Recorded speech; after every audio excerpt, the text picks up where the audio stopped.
we don't think that the process by which the decision was arrived at was a fair one. This is a battle over big bucks. Light Air Support, or LAS contract, what's called an IDIQ contract that gives the U.S. Air Force authority to spend up to $1 billion. $1 billion to put warplanes into the air forces of U.S. allies around the world. And the first buy is 20 airplanes for the Afghani Air Force, and it's worth about $350 million.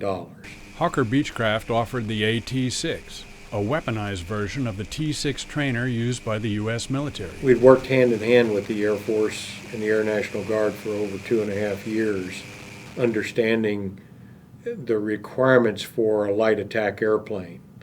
And we actually participated in a lot of weapons demonstrations that were congressionally funded and Air National Guard sponsored to give our airplane the opportunity to employ in real-world situations the NATO and U.S. weapons that are capable of being carried on an airplane like that. Boisture said there are more than 500 T-6s flying for the U.S. military, and that makes the AT-6 a low-risk investment. Over 1,800,000 flying hours on them.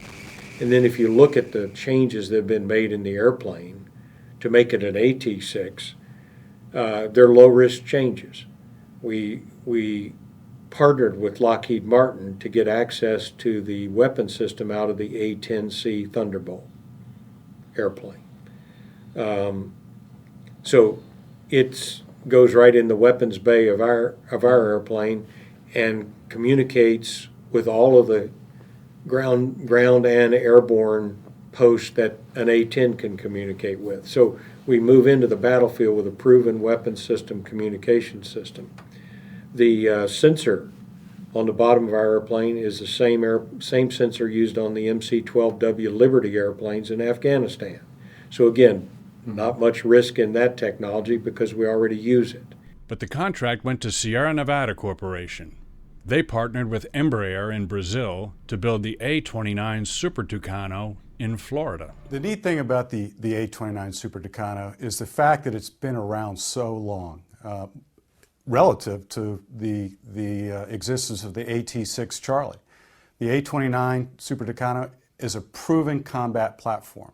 It's been used in South America in prosecution of the FARC in Colombia, and has experienced combat. It has demonstrated its worth and its capability and its value to the forces down there.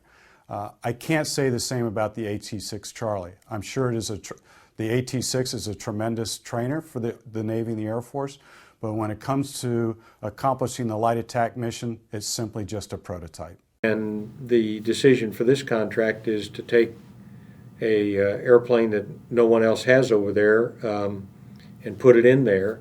And so the interoperability with both the weapons and the communications integration system, it's not a sensible decision in our view. And he says the decision will cost U.S. jobs.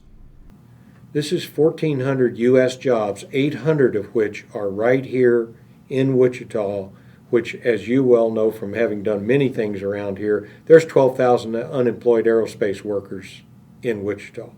There's 800 jobs here, most engineering, 500 engineering jobs, 300 skilled labor jobs to manufacture this airplane right here in Wichita, Kansas. Now, why we would want to send those jobs offshore just after the administration 2 weeks ago asked all of us who run manufacturing businesses to bring jobs back into the country makes no sense. But the partners in the A29 Super Tucano say they'll be creating U.S. jobs as well. Elbit Systems of America has been headquartered in Fort Worth, Texas for the past 2 decades. We have additional facilities in New Hampshire, in Virginia, in Florida, in Alabama, all over Texas. We employ thousands of people across the United States. The unique thing about the A29 Super Tucano is that the two companies, Embraer and Elbit, really took a different approach, understanding the mission, and from the mission deriving what are the design requirements for the aircraft, for the avionics, for the entire system. The selection of the A29 Super Tucano by the U.S. military will result in over 100 new high-quality jobs for Elbit Systems of America. And those are jobs in engineering, manufacturing, technicians, support. This aircraft is going to be built and supported in the United States of America. Hawker Beechcraft is appealing the contract award. So we're pressing our case there, and we're pressing our case hard in the court of public opinion, because we just think that this decision doesn't make sense for the U.S. taxpayer. A decision is expected in March. Tom Horn, AOPA Live.